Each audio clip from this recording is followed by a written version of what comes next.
And we're back once more. So here we are under the viaduct again, and we've got the canopy to protect us from the weather and the elements. Now, one of the things that I've been thinking about with regard to this development that's happening in Leeds and the creation of a young professional, young student, vibrant city is the need for the social side to be thought about and implemented correctly. And I think one of the biggest mistakes that we make when we do something like this is we just make things generic. So we give it to the big corporations.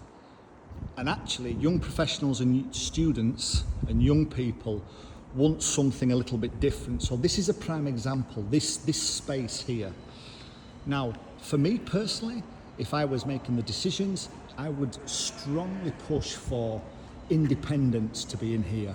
So you look at these, you could have, let's for argument's sake, you could have a little independent brewery that creates home kits.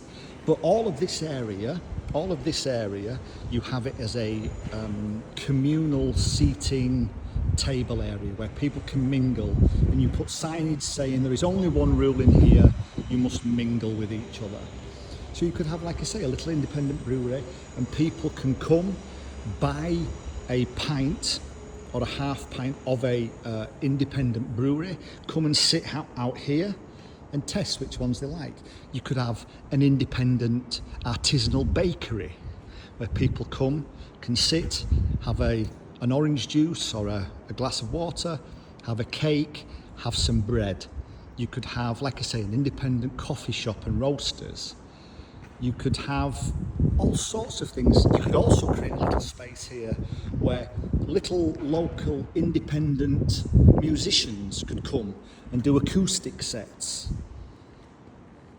And like I say, with it being a communal area and people must mingle, people can sit down with a cuppa or a coffee or a cake or a bit of bread and listen to an acoustic set from an up-and-coming young person.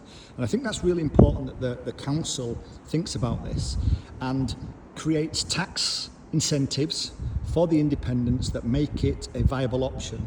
So one of the problems with, again, the neoliberal model is the way the tax structure works for the big corporations, and it's the tax revenue comes from the little independents. So you've got to help them survive and thrive.